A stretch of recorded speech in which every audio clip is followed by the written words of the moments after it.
Assalamualaikum warahmatullahi wabarakatuh. Nama saya Devina Nadella dengan NPM 23711051066. Baik, di sini saya akan membuat video pengganti untuk pertemuan ketiga machine learning, yaitu tentang association analysis atau a priori. Langsung saja kita ke materinya.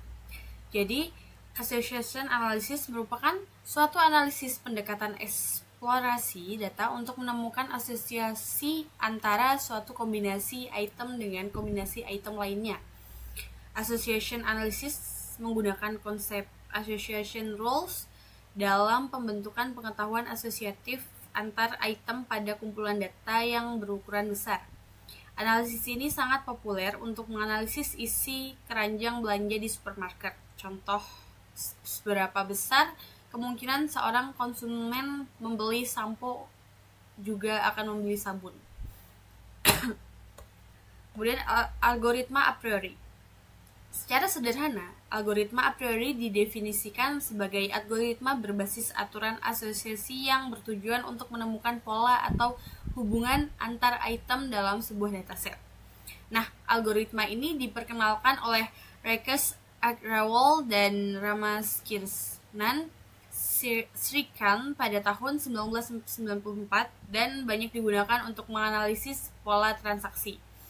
Algoritma a priori bekerja dengan prinsip frequent item set, yaitu item set yang sering muncul, dan support threshold, yaitu batas minimum yang menentukan apakah suatu kombinasi item cukup sering muncul untuk dianggap sebagai pola yang signifikan.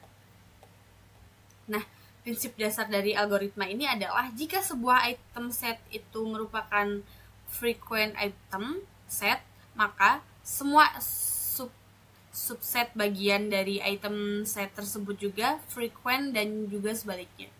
Nah, kelebihan dan kekurangan algoritma a priori ini apa sih? Jadi, yang pertama itu kelebihan, yaitu mudah dipahami dan diimplementasikan a priori menggunakan pendekatan iteratif yang sederhana sehingga mudah dipahami oleh pemula. Kemudian yang kedua itu ada efektif untuk dataset kecil hingga sedang. Algoritma ini cocok untuk dataset yang tidak terlalu besar, di mana kombinasi item tidak terlalu kompleks.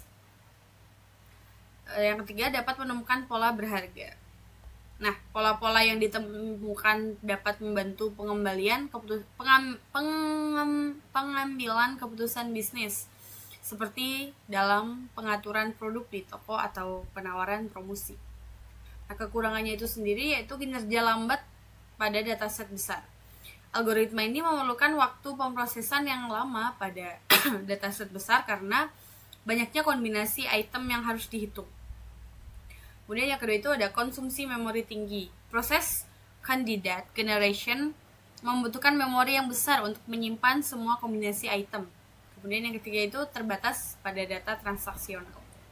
A priori lebih cocok untuk data dengan struktur transaksional dan kurang optimal untuk data yang lebih kompleks atau tidak terstruktur. Nah, kemudian terminologi dalam algoritma a priori. Yang pertama itu ada support. Support adalah ukuran seberapa sering suatu item atau item set muncul dalam kumpulan transaksi. Dalam konteks algoritma a priori, support dihitung sebagai rasio antara jumlah transaksi yang mengandung item set tertentu dengan total jumlah transaksi dalam dataset. Nah, rumusnya sendiri itu ya ada seperti ini. Sx sama dengan nx per n transaksi. Nah, kemudian ada konfidensi. Konfidensi adalah ukuran kekuatan hubungan antara dua item atau lebih dalam aturan asosiasi. Konfidensi mengukur seberapa besar kemungkinan bahwa jika suatu item A muncul dalam transaksi, maka item B juga muncul. Dengan rumus seperti ini. Cx ke Y sama dengan P Yx sama dengan Nxy per Nx. Nah, item set itu adalah kumpulan item yang terdapat dalam suatu transaksi. Dalam konteks a priori, setiap transaksi dalam dataset biasanya berisi satu atau lebih item. Contoh item set sederhana yaitu susu, roti. Kemudian ada telur, keju, mentega. Item set yang digunakan untuk membentuk aturan asosiasi yang dapat membantu memahami hubungan antar produk dalam suatu kumpulan transaksi. Kemudian K-item set. K-item set adalah item set yang terdiri dari K-item. Misalnya, satu item itu susu roti mentega. Kemudian kedua item setnya itu susu roti mentega. Kemudian yang ketiga itu susu roti mentega. Dalam algoritma a priori, K-item set digunakan untuk menemukan kombinasi item yang sering muncul. Proses ini dimulai dari satu item set, kemudian dua item set, dan tiga item set, dan seterusnya hingga ditemukan item set yang sering muncul sesuai dengan nilai support minimum.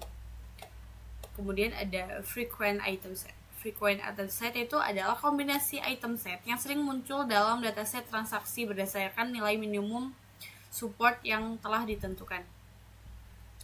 Jika suatu item set memiliki nilai support lebih besar atau sama dengan threshold yang ditemukan, maka item set tersebut dianggap sebagai frequent item set. Contohnya, jika minimum support yang diterapkan adalah 40% dan item set susu roti muncul dalam 50% transaksi, maka item set ini dianggap sebagai frequent item set. Sebaliknya, jika item set telur mentega hanya muncul dalam 30% transaksi, maka item set ini tidak memenuhi syarat sebagai frequent item set. Kemudian ada count. Count adalah jumlah kemunculan suatu item set dalam transaksi. Count digunakan dalam perhitungan support untuk menemukan apakah suatu item set memenuhi kriteria frequent items atau tidak. Contohnya, jika dalam sebuah dataset terdapat 10 transaksi dan item set roti susu muncul dalam 5 transaksi, maka count sama dengan 5, support sama dengan 5/10, yaitu 0,5 sama dengan 50%.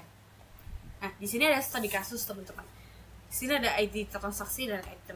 ID transaksi T1 sampai T5, itemnya itu ada susu mentega gula, roti mentega kopi, susu roti mentega kopi, susu mentega kopi. Nah, berdasarkan data di atas, kita akan menentukan aturan asosiasi pada tabel transaksi di swalayan ABC menggunakan minimal support item 40% dan minimal konfidensi 60%.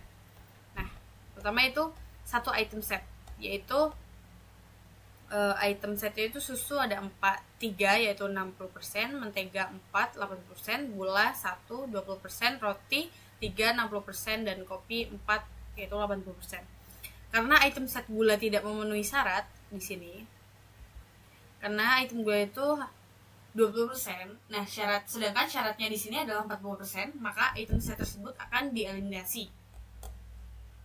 Jadilah dia table seperti ini karena gula sudah dieliminasi. Kemudian dua item set, susu mentega 3 yaitu 60%, susu roti 1 20%, susu kopi 2 40%, mentega roti 2 40%, mentega kopi 3 60%, roti kopi 3 60%. Nah, karena item set susu roti tidak memenuhi syarat, nah di sini susu kopi itu hanya 40%, yaitu minimal support lebih itemnya adalah 40%, maka item set tersebut akan dieliminasi.